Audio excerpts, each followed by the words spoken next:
Day 8, good morning.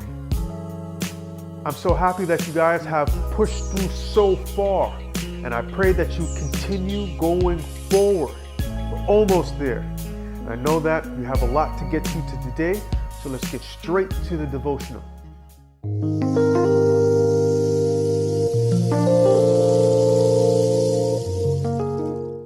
Now, how does the character of the eagle represent Jesus Christ? How does this represent God in any form or fashion? Well, this is a very beautiful, beautiful, beautiful lesson. Now, if you look at an eagle, the way that God designed its wings, that these wings are so strong that when a storm comes, when turbulent storms come, all the birds run to find shelter. But this bird, the eagle, its wings are developed in a way that when the storm rages harder and harder and harder and harder, the wind actually lifts the eagle higher and higher. So as the storm continues to rage, the wind is going to lift the eagle's wings so high that it will then fly above the storm. Now, an eagle can fly at amazing heights. Now it's flying above the storm, looking down at the storm. Isn't that amazing? So here's how that characteristic resembles the divinity of Jesus Christ. Now, the children of Israel, when they were in Egypt, they were in a storm. This storm was the storm of life. This storm was their trial and their tribulation. Now, they're in the midst of their trial and their tribulation. Now, during this time, God sent Moses and Aaron to go and to speak to the people and to encourage the people to turn their eyes to God so that they would start serving God again and putting their faith back into God.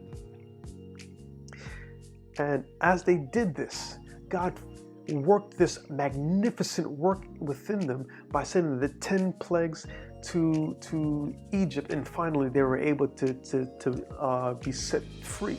And then they get to the Red Sea, and as they're at the Red Sea, they're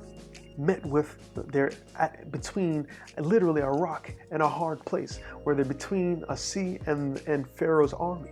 But God parts the sea and lets them walk on dry ground through the sea. And when they get over, Pharaoh and his army tries to follow, and the sea just closes up on them and kills them. And they didn't have to fight the battle. They didn't have to do anything. All they had to do was have faith in God. Now, in remembering this instance, God tells Moses to tell the people this in Exodus chapter 19, verse 4. It reads, "Ye have seen what I did unto the Egyptians, and how I bare you on eagle's wings, and brought you unto myself." The children of Israel were in this storm. They were in the biggest storm that they could have ever experienced. And because they kept their eyes on Jesus, because they turned their eyes on Jesus and put their faith in Jesus, they put their faith in God, He came down like an eagle and swooped them up on eagle's wings. And then as Pharaoh got hard, his force became harder and harder on them. They began to raise higher and higher as God sent plague after plague. And Pharaoh got meaner and meaner, and God sent more plagues. And after the 10th plague, God lifted them up so high that they now left Egypt. And now Pharaoh got so angry now. He got so angry that their storm got to its greatest moment. Now they're between the Red Sea and Pharaoh's army. And God does that miracle where He parts the Red Sea.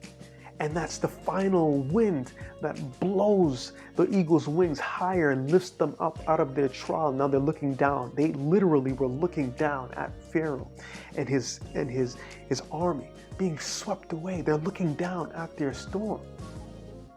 That is the divine power of God, where Pharaoh said, "I am greater than God. Who is this God that I must serve Him?" But God shows that I am more powerful, I am more divine than anyone else, and I am worthy to be worshiped. And I'm also here for your protection.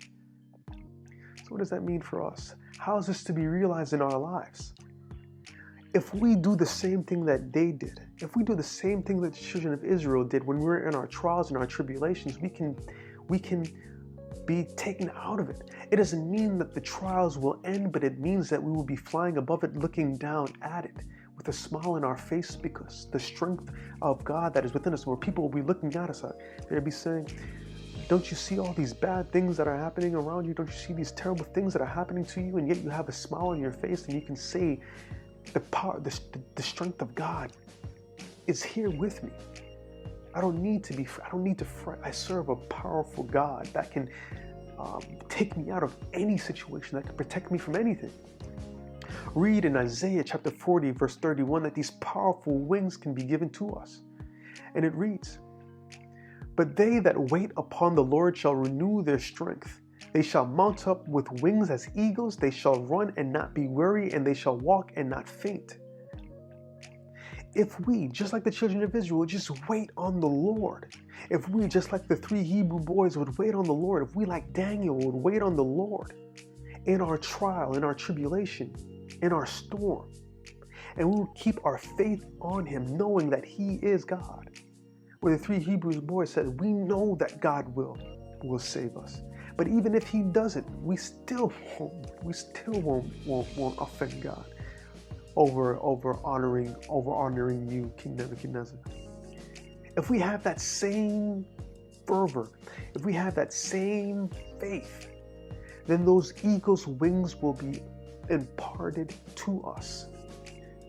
The power of God will be imparted to us. The strength of God will be imparted to us. There's a strength that we have that is like none other. There's a strength that we have that is different from anything else ever seen in the world. Those who serve God are a powerful people. The strength of God is given to you.